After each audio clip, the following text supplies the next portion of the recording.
Hello friends, welcome back study with Bihari Babu का स्वागत है। चलिए आज हम पढ़ेंगे बीपीएससी 132 का अगला पार्ट, जो पार्ट होगा आपका 32, ठीक है, जिसमें आपका जनजाति, ठीक है। आज हम जनजाति पढ़ेंगे, जो ब्लॉक 4 है ना, उसका जो यूनिट 10 होगा उसको हम पढ़ेंगे जनजाति, ठीक है। पिछले वीडियो में हमने पढ़ा था कि वर्ग, ठीक है, क्या पढ़ा था, किस वर्ग के किस तरह से जाति धर्म से पहलू जो है उसको हमने पढ़ा था। तो आज हम पढ़ेंगे जनजाति, ठीक है। जनजाति का अर्थ क्या है, ठीक है, इसका चलिए देखते हैं। जनजाति से आज हम स्टार्ट कर रहे हैं, चलिए देखते हैं। जनजाति वर्ग के अंदर वे लोग आते हैं जिनकी अन्य जातियों से अलग पहचान हो, ठीक है। थोड़ा सा क्या है, अलग जातियों से क्या है पहचान होते हैं, ठीक है। जैसा कि अपने 10.2 हमने पिछले क्लास में पढ़ा था, ठीक है। जाति मुख्य रूप से हिंदू समुदाय से जुड़ी हुई है, ठीक है। उनका सामाजिक स्तर एवं व्यवसाय उनकी व्यवहारिक स्थिति एवं जन्म के आधार पर निर्धारित की जाती है, ठीक है। क्या है, जो उसका व्यवसाय आखिर काम करते हैं, किस सामाजिक स्तर से आते हैं, ठीक है, और उसका व्यवहारिक स्थिति क्या है, ठीक है, जन्म किस आधार पर लेते हैं, ठीक है, किस समुदाय में लेते हैं, ठीक है। तो उन पर क्या हम मालूम चलता है, जनजाति, ठीक है, जाति कौन से जाति के हैं, ठीक है। जबकि जनजाति की विशेषता जन्म के आधार पर तय नहीं होती है। इस तरह होता है कि जन्म के आधार पर तय नहीं होती है, लेकिन इससे ही ज्ञात की जाती है, ठीक है। जनजाति विभिन्न धर्मों से जुड़ी हुई है, जैसे पारसी, मुस्लिम, ठीक है, बौद्ध, देखिए पारसी, मुस्लिम, बौद्ध इत्यादि ऐसे बहुत सारे जो धर्म है, जाति है, ठीक है। तो इससे हम पहचानते हैं, ठीक है, जाति।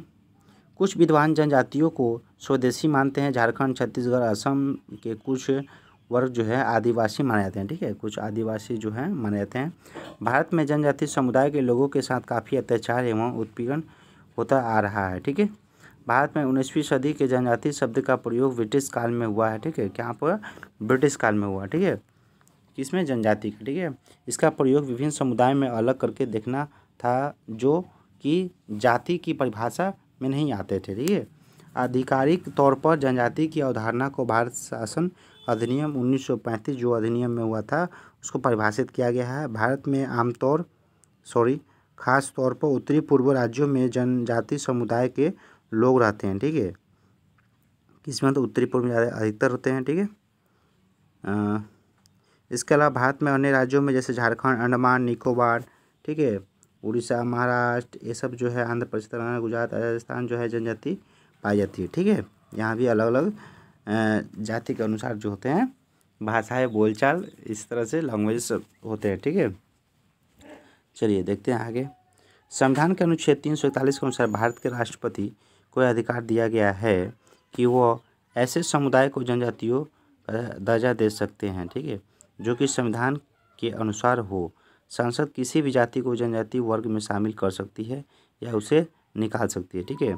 जो सांसद जो है किसी जनजाति को जाति को जनजाति में कर सकती है, जनजाति को जाति में कर सकती है, ठीक है, वर्ग में जो है उसको बदल सकती है, ठीक है। किसके अनुसार, संविधान अनुच्छेद 341, ठीक है, 341, ठीक है, के अनुसार, ठीक है, सांसद को यह हक है, ठीक है। चलिए आगे देखते हैं।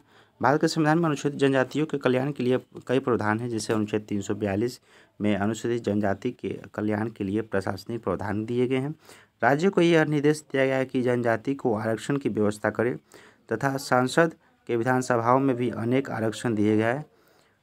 प्रावधान जो अनुच्छेद जो हैं 16, 46, 335, 330 और 332 के अंतर्गत भी दिए गए हैं, ठीक है, क्या आरक्षण दिया गया, ठीक है।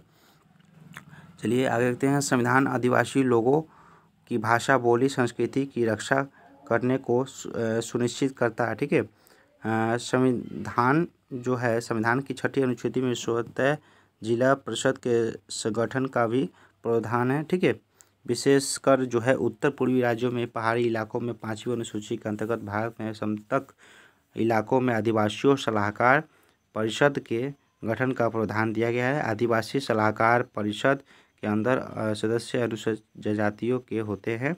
इन परिषद में मुख्य कार्य क्या है, जो सरकार को आदिवासी लोगों के कल्याण के लिए सलाह देना, ठीक है, इसका सरकार को क्या है, कल्याण के लिए सलाह देना।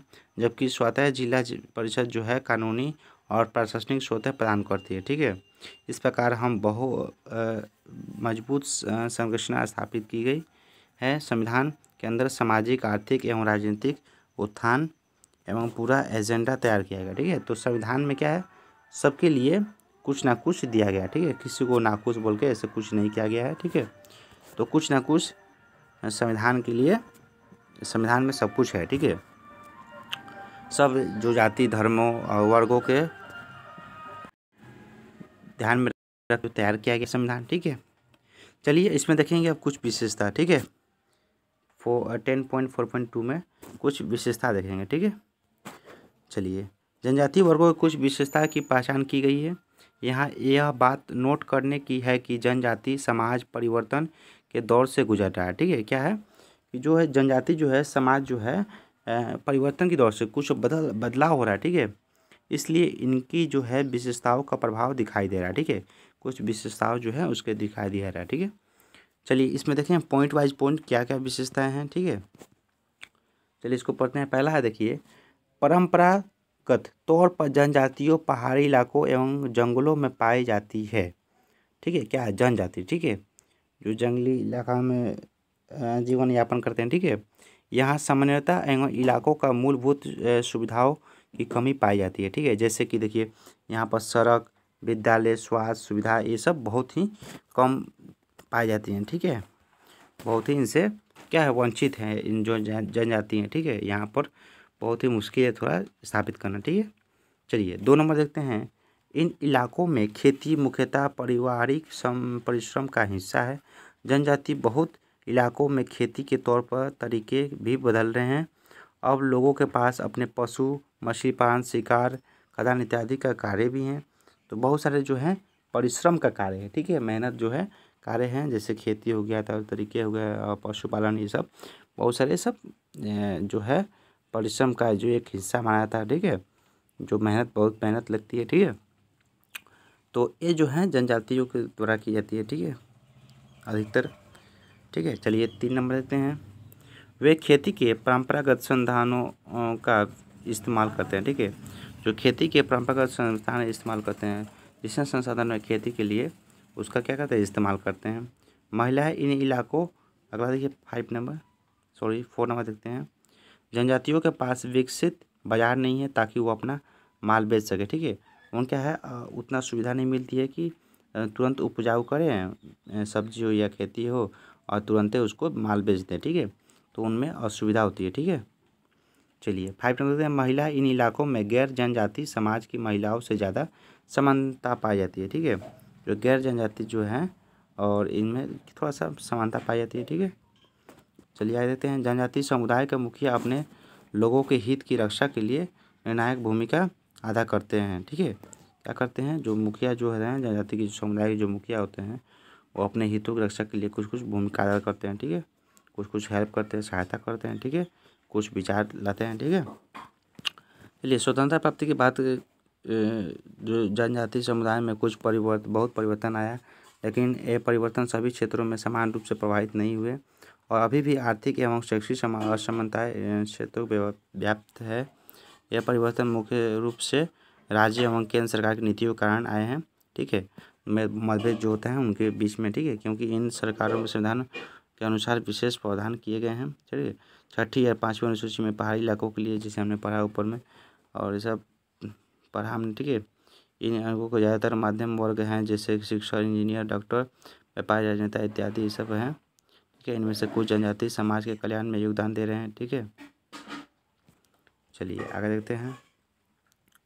जनजाति एवं राजनीतिक आंदोलन। ठीक है, थोड़ा राजनीतिक में देखते हैं जनजाति की क्या उसका है। ठीक है, चलिए भारत में जनजातियों के विभिन्न क्षेत्रों में राजनीतिक आंदोलनों कर रही है। ठीक है, जो राजनीति में क्या है, जनजातियों से रिलेटेड जो है आंदोलन कर रही है, विशेषकर उनके खिलाफ जो हो रहे हैं उत्पीड़न और शोषण विरुद्ध की जनजातियाँ समय समय पर आंदोलन का सहारा लेती है। ठीक है, अपने हक के लिए। ठीक है, 19वीं सदी में दौरान आदिवासी और औपनिवेशिक शासन के विरुद्ध कई विद्रोह में शामिल थे तथा इनके जीवन, संस्कृति एवं आदिवासी समुदाय के बीच हस्तक्षेप के विरोध में शामिल थे। ठीक है, इसके परिणाम स्वरूप आदिवासी इलाकों में प्रशासनिक व्यवस्था का सृजन किया गया, जो कि सामान्यतः भारतीय प्रशासन में अलग थी। ठीक है, इन प्रकार के विद्यार्थियों को सभी विधायी एवं कार्यकारी कदम उठाए गए जिनका प्रमुख लक्ष्य आदिवासियों की हितों की रक्षा करना, उनके कल्याण के कार्य करना। ठीक है, चलिए आगे देखते हैं। 1874 में आदिवासी इलाकों के जनजातीय वर्गों की जनसंख्या बहुमत में है। ठीक है, जनसंख्या बहुमत में है। इसकी प्रशासनिक अनुसूचित जिला इकाई के द्वारा जो होता है संचालित किया जाता है। इन कानून के मुताबिक सरकार को कुछ कानूनों को अनुसूचित इलाकों में लागू करने की ज़रूरत थी। ये कानून भारत में न्याय इलाके से अलग थे। ठीक है, यह प्रावधान स्वतंत्रता प्राप्ति के बाद भी जारी किया, हालांकि इनकी जड़ अपराधी शासन में नहीं थी। ठीक है, चलिए अगला पैराग्राफ थोड़ा सा पढ़ लेते हैं। राष्ट्र स्वतंत्रता प्राप्ति के बाद भी काल में ही जनजातीय एवं पिछड़ापन समाप्त करने एवं राजनीतिक भाग लेने के लिए आंदोलनों को शामिल कर रही है।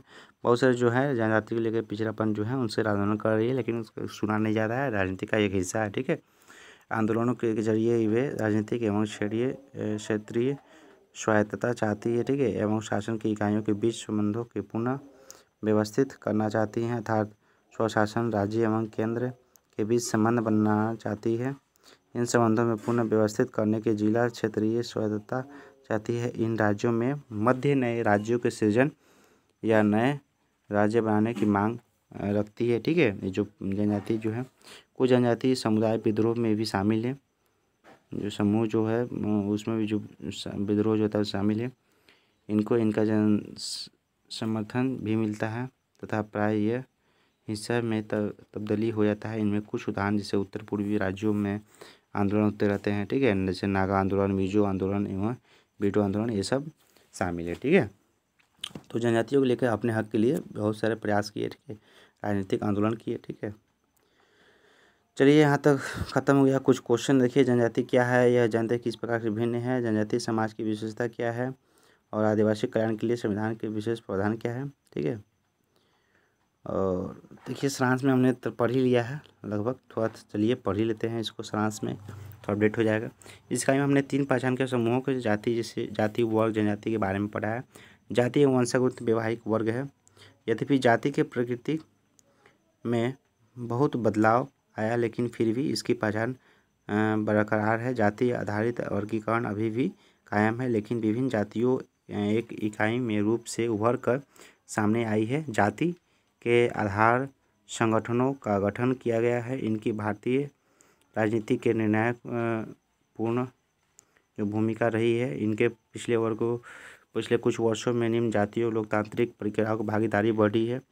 वर्ग किसी व्यक्ति या समूह संसाधनों वितरण के संबंध में जाति की भांति वर्ग में कोई अस्थायी नहीं है। किसी व्यक्ति का वर्ग कभी भी बदल सकता है जब संसाधनों का वितरण संबंध बदला जाए। ठीक है, तो इतना हमने कुछ पढ़ा है। ठीक है, और देखिए अगला पैराग्राफ में थोड़ा सा देख लेते हैं। यहाँ पर अमीर किसान, कुलक, मध्य किसान एवं खेतिहार, मजदूर, छोटे एवं मझले किसान, पूर्वज किसान, स्वतंत्र किसान, कृषि क्षेत्र में पूंजीवादी वर्ग एवं मजदूर वर्ग में, औद्योगिक क्षेत्र में, सब जितने भी क्षेत्र हैं, ठीक है, उसको बताया गया है। उसमें मध्यम वर्गीय सरकारी कर्मचारी व्यवसाय वर्ग हैं, एक तरह का वर्ग ही हैं।